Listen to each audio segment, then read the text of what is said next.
Hi, first a quick disclaimer. Normally I do my videos in German, but since this video is entirely devoted to GW's Warhammer Plus service, I thought I'd spice things up and test my foot into the water of English language. But back to topic.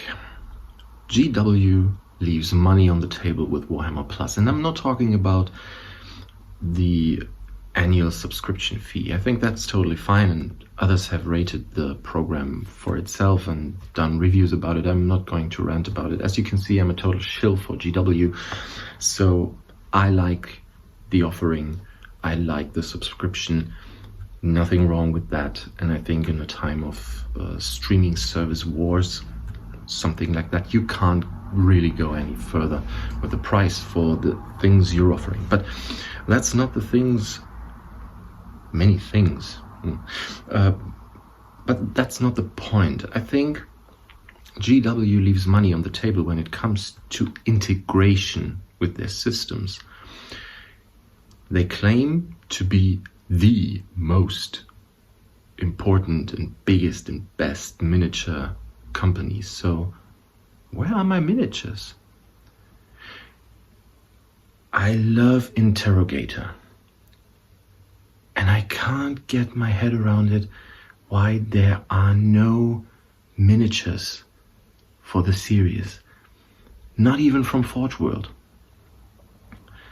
You could give us a whole bunch, the whole collection. Bellana, Jürgen, Boulder, all the guys.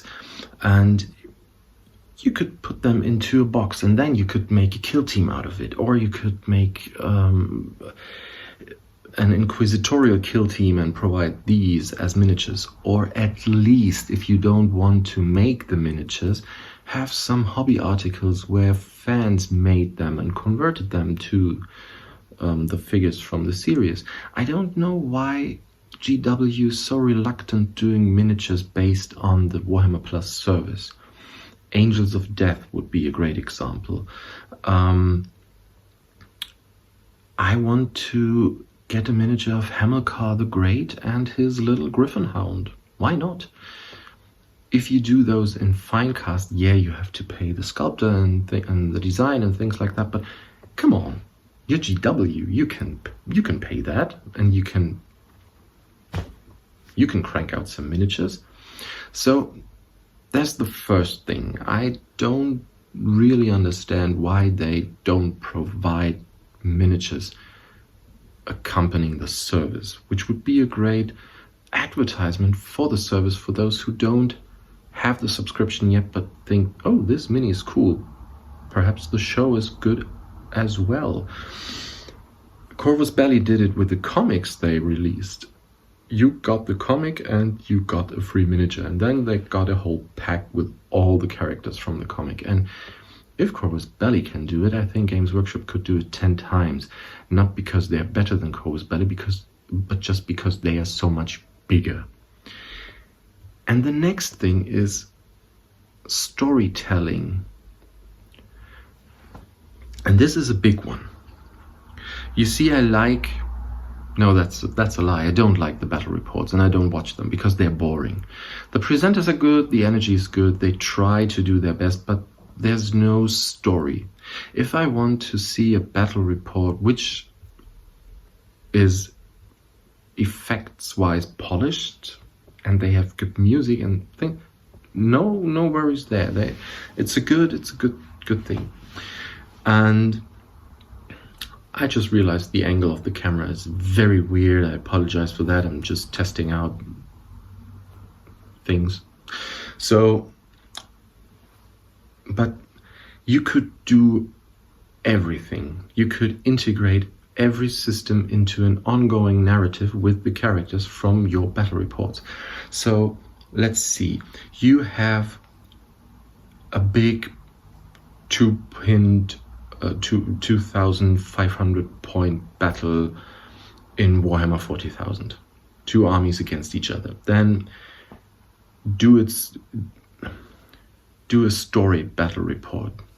No open play, just do narrative. It's where you are best. If I want to see open play and competitive play, I watch YouTube videos. There are tons of people who do it way better and nearly as polished as GW does it. So go back to your strength, and that's narrative. You have a narrative game where you can do all the cool stuff. You can tell a story with characters. And then you have this. The two big armies clash. The aftermath could be a kill team mission with characters from one army trying to accomplish something critical for the next battle. You could then even integrate that into Necromunda, where they have to infiltrate a hive city or something like that, and then you take the characters you got in Kill Team and have a Necromunda gang representing them and do the same again. And so you could build a whole narrative around one character, around a group of characters. Start with a Kill Team, start with Necromunda, start with a gang. And then they get good enough to leave Necromunda or to leave the hive city. You can use any setting. You got any setting you want. And then they leave the hive city, they form a kill team. Then they get integrated into a bigger army. Tell a story. And then sell us the miniatures. My God. I want you to sell me miniatures. Das habe ich online zu in die One City Reformation Teenager integrated into Bigger und Tell the Story gefunden. Yeah. Guck mal. I hate Siri. So I want you to sell me miniatures. You could do it. You could easily incorporate things like that.